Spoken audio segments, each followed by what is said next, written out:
আজকের আমটাকে কিন্তু আমি পটল যেভাবে ছাড়াই ঠিক তেমন ভাবে ছাড়িয়ে নিলাম। আমগুলো দেখতে পাচ্ছেন পুরো গোটা গোটাই আছে। কাঁচা আমের মিষ্টি আচারটা একটা পাত্রে সার্ভ করার পর দেখুন কতটা লোভনীয় লাগছে। এটা কিন্তু বাড়ির প্রত্যেকেই ভীষণ পছন্দ করবে। নমস্কার বন্ধুরা, আমি সাবিত্রী। আজকে আবারও চলে এসেছি কাঁচা আম নিয়ে। তবে হ্যাঁ, আর কিন্তু বেশি দিন আমি কাঁচা আম দিয়ে আচার বানাতে পারবো না বা কোনো রেসিপি বানাতে পারবো না, কারণ যা গরম পড়ছে তাতে করে কিন্তু যাদের গাছে কাঁচা আম ছিল সেগুলো সব পেকে যাচ্ছে। বাজারেও পর্যন্ত ঠিকঠাক ভাবে কাঁচা আম পাওয়া যাচ্ছে না আমাদের এখানে। আমি 3টে কাঁচা আম পেয়েছি, তো এই কাঁচা আম দিয়ে আজকের আমার শ্বশুর শাশুড়ির পছন্দের একটা আচার বানাবো, মানে মিষ্টি আচার, যেটা খেতে কিন্তু ভীষণ ভালো লাগে। শুধু শুধু যেমন তেমনই কিন্তু ভাত দিও। আর এই আচারটা কিন্তু আপনারা সারা বছরে সংরক্ষণ করে রাখতে পারবেন। আপনার শুরু থেকে শেষ অবধি ভিডিওটা দেখুন, আশা করি ভালো লাগবে। মিষ্টি আচার বানানোর জন্য প্রথমে কিন্তু আমগুলোকে কেটে নেব।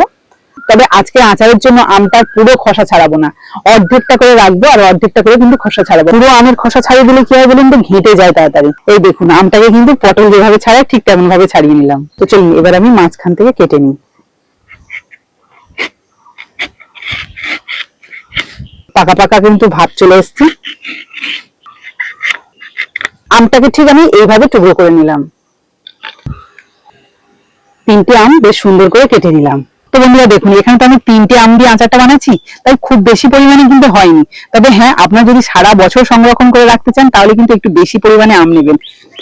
উনুনটা ভালোভাবে ধরিয়ে দিয়ে একটা কড়াই বসিয়ে দিচ্ছি। আজকে আচারটা বানানোর জন্য তেমন কিছু মশলা নিয়েছি কয়েকটা শুকনো লঙ্কা, 1 চামচ সাদা জিরে, 1 চামচ গোটা ধনে, 1/2 চামচ গোটা মৌরি। এগুলোকেই শুকনো কড়াই ভেজে নেব।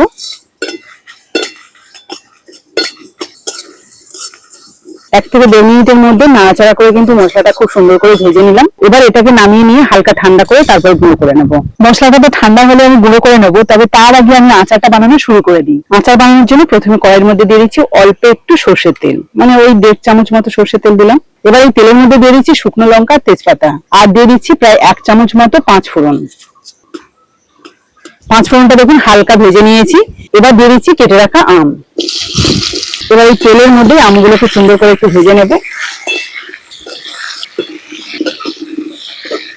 প্রায় 2 থেকে 2.5 মিনিট মতো আমগুলোকে খুব সুন্দর করে তেলের মধ্যে ভেজে নিয়েছি। সময় দিয়ে কিন্তু এইভাবে আমগুলো ভেজে নিতে হবে, তা না হলে কিন্তু নষ্ট হয়ে যেতে পারে আচারটা। এবার আমি দিয়ে দিচ্ছি 1/2 চামচ হলুদ গুঁড়ো, আর দিয়ে দিচ্ছি কালারের জন্য 1/2 চামচ কাশ্মীরি লঙ্কার গুঁড়ো। ভালো করে মিশিয়ে নেবো একটু। এবারে এর মধ্যে দিয়ে দিচ্ছি 1 বাটি চিনি। মিষ্টিটা কিন্তু আপনাদের আমের পরিমাণ বুঝে কিন্তু দিতে হবে, একটু চেক করে নেবেন, যদি কম হয় তাহলে আবার ওই চিনি দেবেন। এবার এটাকে মিশিয়ে নেব। আঁচটাকে একদম কমিয়ে দিয়েছি, কারণ চিনিটাকে আস্তে আস্তে গলিয়ে নেব। এদিকে তাহলে চিনিটা গলতে থাকুক, আর ততক্ষণে মশলাটা যে আমি ভেজে রেখেছি সেটাকে গুঁড়ো করে নিই।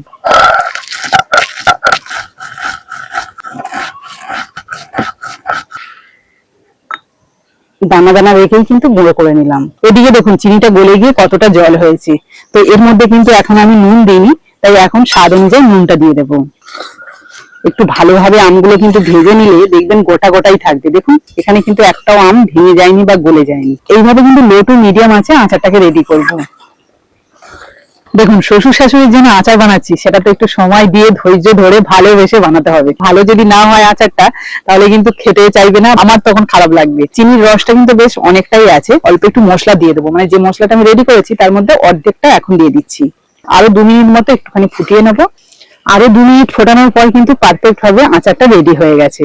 মানে সেটা বুঝলাম কি করে, আপনাদের একটু দেখিয়ে দিই। এই যে আমটাকে একটু তুলে দেখাচ্ছি, ভেতরটা দেখুন একদম স্বচ্ছ রয়েছে। যখন দেখবেন এরকম স্বচ্ছ হয়ে গেছে, মানে বুঝতে হবে এর মধ্যে মিষ্টির রসটা খুব ভালোভাবে গেছে। এবার আমি এই আচারটাকে নামিয়ে নেবো, তবে কিছু উপকরণ দিয়ে। তার মধ্যে প্রথম রয়েছে যে মশলাটা আমি রেখে দিয়েছিলাম, সেই মশলাটা, আর টেস্টির জন্য 1/2 চামচ মতো দিয়ে দিচ্ছি বিট নুন, আর বহুদিন সংরক্ষণের জন্য দিয়ে দিচ্ছি 1 চামচ ভিনেগার।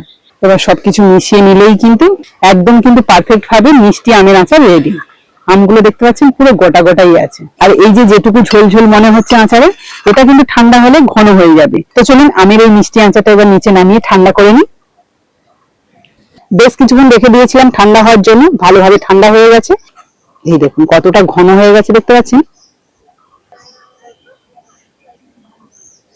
কাঁচা আমের মিষ্টি আচারটা একটা পাত্রে সার্ভ করার পর দেখুন কতটা লোভনীয় লাগছে। এটা কিন্তু বাড়ির প্রত্যেকেই ভীষণ পছন্দ করবে। কাঁচা আমের এই মিষ্টি আচারটা যারা বিশেষত মিষ্টি পছন্দ করে তাদের কিন্তু ভীষণ ভালো লাগবে। তো আপনাদের এই ভিডিওটা যদি ভালো লেগে থাকে তাহলে প্লিজ একটা লাইক করে বন্ধুদের সাথে শেয়ার করবেন। যারা আমার নতুন বন্ধু আছেন তারা যদি ইউটিউব থেকে দেখে থাকেন তাহলে প্লিজ চ্যানেলটাকে সাবস্ক্রাইব করে রাখবেন। আর যারা ফেসবুক থেকে দেখছেন তারা ফেসবুক পেজটাকে ফলো করে দেবেন, তাহলে এরকম নতুন নতুন ভিডিও প্রতিদিনই দেখতে পাবেন। তো চলুন আজকের মতো বিদায় নিই, পরের দিন আসবো আবার একটা নতুন ভিডিও নিয়ে। ততক্ষণে ভালো থাকবেন, সুস্থ থাকবেন।